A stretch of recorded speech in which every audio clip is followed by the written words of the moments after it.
For decades, when we thought about managing bipolar disorder, we mostly thought about medication. But what if we've been overlooking a tool that's just as powerful, one that's sitting right in our own living rooms?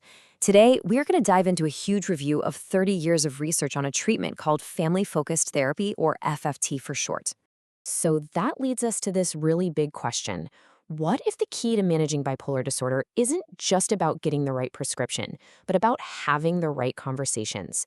We're going to unpack how shifting the dynamics within a family can have a profound impact on the course of the illness. Right, because bipolar disorder doesn't just happen to one person in a vacuum. A mood episode sends these massive ripples through the entire family. It creates a ton of stress and strain. Caregivers, they often feel completely overwhelmed, distressed, and just unequipped, looking for any way they can to cope and help the person they love. So, how do you even measure something like that? The emotional climate of a family? Well, researchers came up with this really crucial concept called expressed emotion, or just EE. Basically, it's a way to take the emotional temperature of a home. It specifically looks at how much criticism, hostility, or even emotional overinvolvement is aimed at the person with the illness. And this is where it gets really, really clear. You've got these two totally different worlds. A low EE home is all about support, warmth, and working together. But a high EE environment, wow, it can be incredibly harsh. And this isn't just some abstract idea. The research captured actual quotes from family members, things like, "I hate him, he's a loser, he's worthless." I mean, that's a gut punch, and it shows you just how intense and negative things can get. And here's the kicker. That negativity, it's not just feelings. It has a real, measurable impact. The single most important takeaway here is that people living in those high expressed emotion households are 2 to 3 times more likely to have a relapse. That is a staggering statistic, and it's exactly why understanding this family environment is so absolutely critical. So figuring this out, it led to a total revolution in how people thought about this stuff. For a long, long time, the way the medical field approached families and mental illness was, well, let's just say it was not great. But things started to change, moving away from a culture of blame and toward a culture of partnership.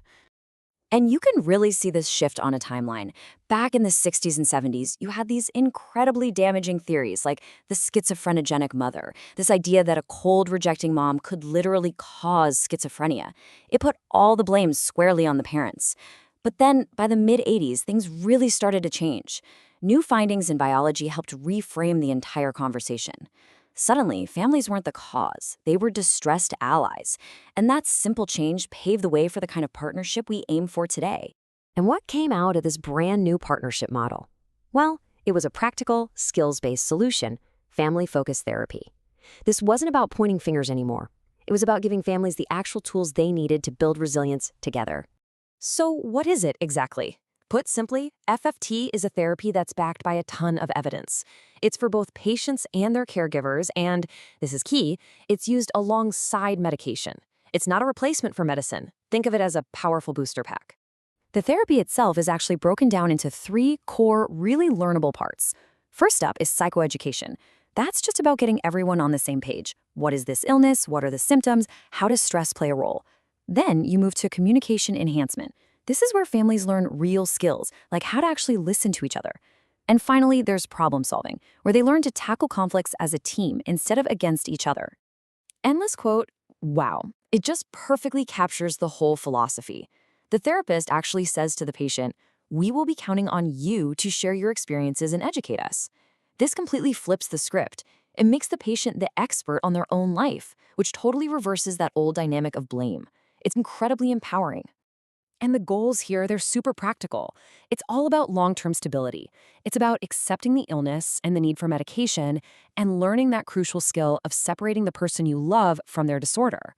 But maybe most importantly, it's about rebuilding those family relationships and learning how to handle stress as a unit. Okay, so this all sounds amazing in theory, but here's the million-dollar question. After 30 years of research, does this stuff actually work? Let's take a look at the evidence. And we're not talking about some small one-off study here. The evidence is massive. This diagram summarizes 8 major randomized trials. I mean, just look at the scale of it. It starts with screening almost 2,500 people. This represents an incredible amount of rigorous scientific work. And out of that huge pool, 954 people with bipolar disorder or those at high risk for it were randomly assigned to different treatments. A number that big gives the results some serious weight. You can really trust what came out of this. So, after all that, what did they find? The verdict was just crystal clear and it was consistent across all these studies.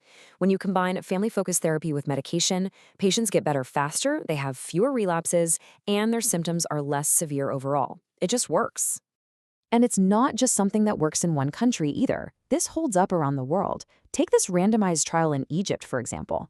After 1 year, the relapse rate for people in a standard therapy was over 34%, but for those who got the FFT-style family therapy, it dropped to just over 25%. That is a huge real-world difference. And if that wasn't enough, another huge US study called STEP-BD found something amazing. Patients in intensive therapies like FFT were 1.6 times more likely to be clinically well in any given month compared to people who just got a quick, brief intervention. The evidence just keeps piling up. Okay, so the data is pretty undeniable, right? FAFT is an effective treatment. But what's next? Well, the path forward is about two things: tackling the real-world challenges and exploring a very exciting new frontier: prevention. But, it's not all smooth sailing. Getting this kind of therapy to the people who need it is tough. Therapists need a lot of training. Community health centers are often under pressure to see more patients in less time, which makes a long protocol like this hard. And then you have very real barriers for families, like finding childcare or paying for transportation. But this is where things get really exciting. Scientists are now looking beyond just treatment. They're actively studying whether these same family skills can be used to prevent bipolar disorder from ever developing in young people who have a high genetic risk. And that leaves us with this incredible, powerful question to think about. For 30 years, we've gathered evidence showing how these family skills can help manage a really complex illness. The big question for the next 30 years is, could those very same skills help prevent it from ever taking hold in the first place? What a truly hopeful thought to end on.